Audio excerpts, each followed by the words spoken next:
E aí pessoal, como vocês estão? Tudo bem? Espero que sim, meus queridos. E, bem, vamos aqui mais um videozinho. E, de novo, do Hamlet. Cara, eu tô gostando muito desse canal, cara. Uma descoberta que me fez refletir bastante e eu... Cara, os vídeos desse cara é realmente bom. É realmente interessante. E espero que não tenha problema com isso, cara. Honestamente falando, gostaria muito de conhecer ele e trocar uma ideia com ele sobre essas paradas. Principalmente sobre as histórias de filosofia que ele tem. História não, né? Os conhecimentos. E, bom, ele fez aqui sobre um episódio de Rick and Morty. Eu gosto de Rick and Morty, mas eu acho que eu não sou tão fã assim como a maioria das pessoas. Eu tô mais ali, mais entre a média. Não gosto tanto assim da série. Mas é divertida. Honestamente eu vejo ela, acompanho ela conforme ela sai. Então vamos lá, vamos começar mais um vídeo aqui do Hamlet. O episódio de Rick and Morty que me fez entender a sociedade. Profundo.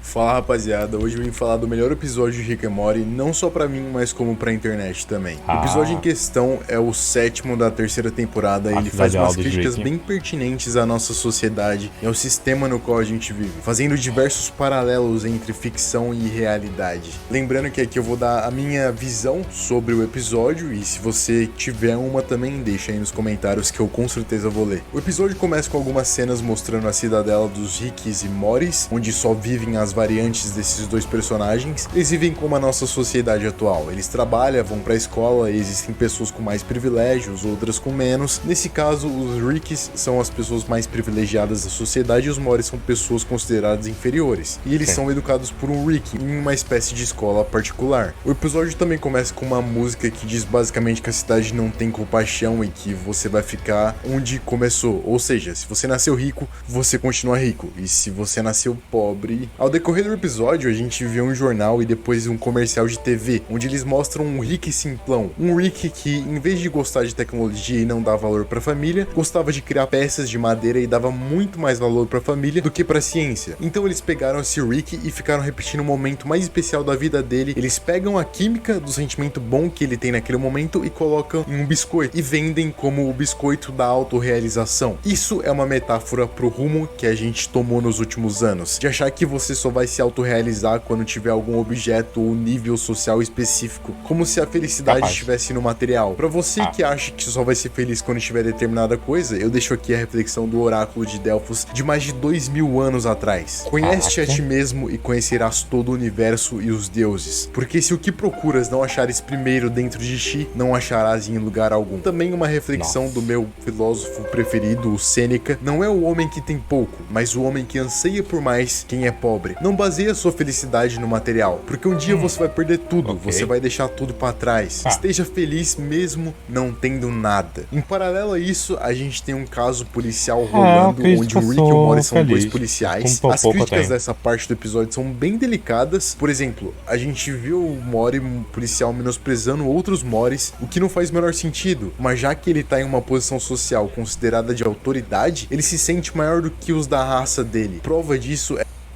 Opa, propagandazinha aqui. Is that queso?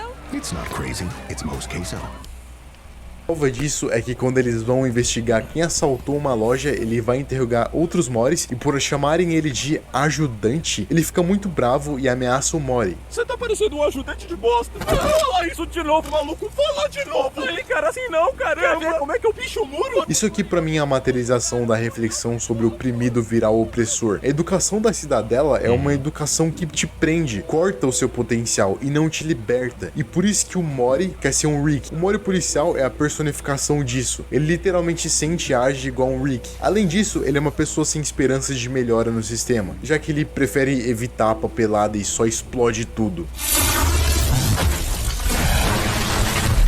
O que aconteceu? Mesma história de sempre. Mortys matando Mortys.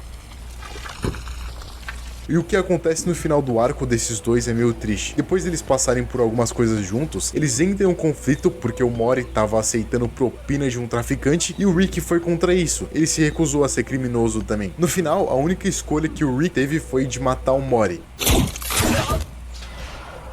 É. O que foi que rolou aí dentro? A mesma história de sempre. Riggs matando Morris. Essa parte é bem complexa de entender, já que aqui a gente retorna pro começo, os Ricks sempre saindo por cima e os Morris rebaixados e mortos. O Rick, inclusive, é preso e depois é solto como se ele não tivesse feito nada, mesmo ele tendo infligido várias leis ali. E a gente também tem o núcleo da escola, onde os Morris são ensinados que todos os Morris precisam de Ricks. Essa parte é interessante porque na lousa está escrito acta non verba, uma frase em latim que significa algo como agir e não falar, ou falar menos e agir mais, algo assim. Relaxa que isso vai fazer sentido no final. Os alunos Morris decidem aproveitar o último dia de aulas deles, já que depois é provável que eles nunca mais se vejam, e decidem ir para um lugar chamado Portal dos Desejos. Chegando lá, eles jogam alguns objetos dentro e fazem alguns pedidos um pouco estranhos. Desejo 1 milhão de sanduíches. Mori dramático manda real e fala que nada daquilo nunca vai acontecer e decide se jogar no buraco. Depois a gente descobre que aquele portal dos desejos era na verdade uma lixeira gigante, e a metáfora disso é muito legal. É como se o desejo das pessoas fossem lixo pro macrocosmo da sociedade. Esse episódio tem muitos núcleos acontecendo ao mesmo tempo, é muito complexo, é difícil prestar atenção em tudo, então eu provavelmente vou deixar alguma coisa passar. Mas um desses núcleos é o da fábrica, onde a gente tem um trabalhador que mais tarde mata o supervisor por estar insatisfeito e se sente injustiçado, porque de acordo com ele, eles tiraram tudo o que os torna únicos. Sua vida é uma mentira, cara. Todas as nossas são. Não estão vendo? Falaram que a gente era especial porque somos Ricks, mas arrancaram tudo que nos torna únicos. E eu fico me perguntando, o Rick é o cara mais inteligente de todo o universo. Por que ele aceitaria viver em uma cidadela se ele pode literalmente explorar o multiverso? Ele é perseguido e faz exigências pra polícia. Pede uma arma de portais e com a arma ele decide salvar o Rick simplão, que estava sendo mantido em cativeiro pra fazer os produtos. Só que a arma era uma armadilha e ele acabou morrendo. E aí que vem a parte engraçada. Quando os policiais iam matar ele, o dono do estabelecimento chega e pede pra conversar. Diz que ele vai ter uma nova vida e que ele tava certo, que ali era um local ruim. Até que o Rick, dono da empresa, atira num Rick terrorista e começa a vender a sensação de liberdade que ele sentiu naquele momento junto com outros biscoitos. No fim, ele continua sendo um funcionário daquela loja. O episódio continua e a gente vê que a cidadela tem pela primeira vez uma votação democrática onde as pessoas podem escolher os seus governantes. Nessas eleições existem vários Ricks competindo e apenas um Mori, uma pessoa inferiorizada pela sociedade, competindo por um cargo muito importante. Quando acontece um debate dos candidatos da eleição, quem recebe mais aplausos de início é o Rick, faz um showzinho esteticamente divertido e fala algumas besteiras, mas o entrevistador pergunta o que o Mori acha da desigualdade entre Ricks e Moris, e é isso que o Mori responde. A divisão que eu vejo é entre os Ricks e Morris que gostam da cidadela dividida e o resto de nós. Nas nossas escolas, onde os Morris são ensinados que somos todos iguais porque se sentem ameaçados pelo que os torna únicos. Vejo nas ruas, onde os Morris recebem armas para que fiquemos ocupados lutando uns contra os outros ao invés de afrontar a real injustiça. O problema da cidadela não são os Morris sem teto ou os Ricks enfurecidos.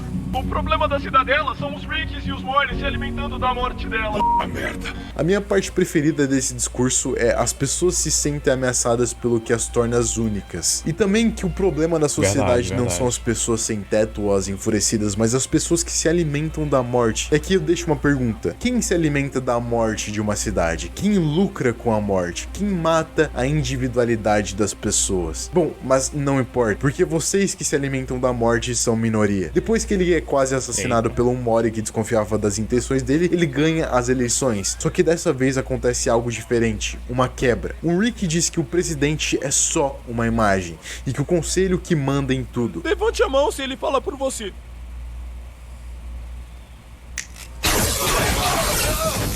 Parece um bom momento para uma bebida e um discurso friamente calculado de conotações sinistras. Um discurso sobre política, sobre ordem, irmandade, poder. Mas discursos são para campanhas. Agora chegou a hora da ação. Discursos são para campanhas. Quando você vence a eleição, é hora de agir. Bom, agora parece que fez sentido aquele acta non verba, né? Fale menos, haja mais. A resposta pra isso, pra mim, tá no começo do episódio, quando o Rick original, que a gente vê as aventuras, fala que qualquer um que continue vivendo na cidadela ou é burro ou é refém de ideias horríveis. Qualquer um que continue explorando a cidadela ou é burro ou é um dos milhões de infelizes que são reféns das próprias ideias horríveis. Isso pra mim diz algo que eu já li em alguns livros de filosofia, que tentar mudar ou pensar sobre é perca de tempo. Os problemas das massas massas estão além do nosso poder individual. É um xadrez muito difícil para quem só tem peças de dama. No final, o Mori só usou o discurso perfeito para animar as massas, mas no fim, a intenção verdadeira era o poder. A sociedade e a política são mares que nunca dormem. Já se passaram milênios e problemas antigos continuam na política atual. Eu não acredito em uma sociedade sem classes. Eu não acredito em nenhum tipo de idealismo ou mundo perfeito. Mas eu também acredito que apesar de a sociedade precisar de classes, a pior delas ainda pode ser muito bem remunerada e bem mais respeitada do que a gente tem hoje em dia. A vida pode ser melhor para todo mundo. A gente só tem que lutar por isso. Acta non verba. Acta non verba.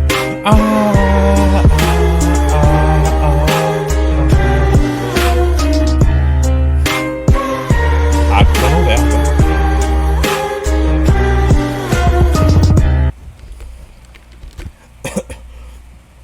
O Hamlet manda muito bem, cara. Incrível. Pra dar aquele like aqui maroto. E... tem mais de um ano esse... não, tem mais de um ano não. Vai fazer um ano. E, cara, bastante coisa. Deixa eu ver o que tem aqui nos comentários. O que mais pode abrir minha mente aqui? Caralho, a frase... é um xadrez muito difícil para quem só tem peças de dama. Foi incrível. É verdade, agora que eu parei pra reparar. O xadrez que eu tem peças de damas. Esse é um dos melhores episódios de Rick and Morty. Sim, é um dos melhores episódios de Rick and Morty. Acho que toda a internet concorda com isso. Acho que eu votaria no Rick Malabarista. PS, sei que não tem nada a ver com o vídeo, mas faz sentido todos que estavam na cidadela votarem com a emoção e a beleza do discurso do Evil Mori.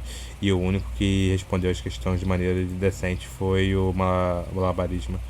Acho que também é uma das críticas. As massas votam sempre no discurso mais belo, não no mais baseado, técnica e realista. Cara, é muito complicado, cara. Política é algo muito sensível, assim, que honestamente falando, eu não tenho coragem de me opor. Falar sobre essas paradas. E podem me chamar de covarde, porque eu sou um covarde. E... cara, eu tenho que aceitar essas coisas. Política é algo realmente que eu deixo a desejar bastante no meu viver, se assim pode dizer. Literalmente o Rick que tava num trem com uma cara de tristeza é um Rick que pode, se quiser também, criar ouro e diamante com tecnologia através da pó da terra, mas ele prefere passar por tudo aquilo na cidadela, porque sim. Infelizmente a cidadela do Rick, eles acabam com ela nas temporadas mais recentes, então a gente deixou de ter esses episódios mais humanos, se assim pode dizer. Não humanos não, né? Seria mais filosóficos, alguns assim, na cidadela. Esse é o melhor episódio disparado da série, ele é indescritível, ok? Caralho, primeiro vídeo que eu assisti e fiquei de boca aberta. Você realmente sabe como fazer as pessoas ficarem fascinadas com filosofia. Sim, mas ainda com um desenho que eu nunca imaginei que tivesse tantos significados ocultos para serem explorados.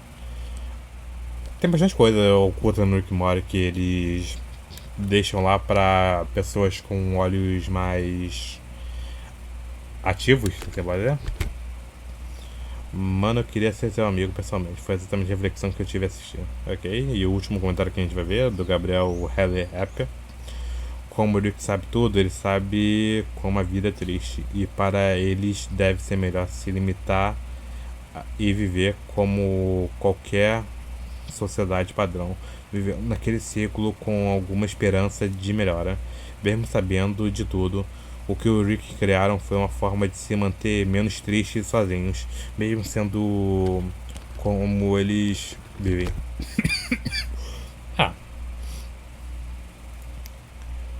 Bem, esse foi mais um videozinho do Hamlet.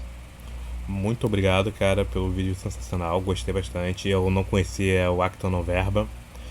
Realmente é algo que eu posso levar, se assim pode dizer, pra minha vida agora.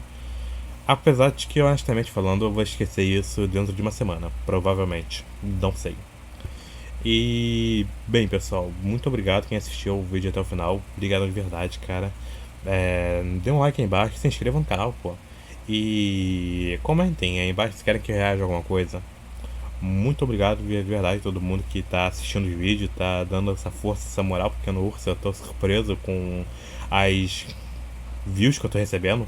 São poucas, são pouquíssimas, mas isso tá me deixando muito feliz, cara. E você não tem noção, cara. Obrigado de verdade, pessoal. E falou!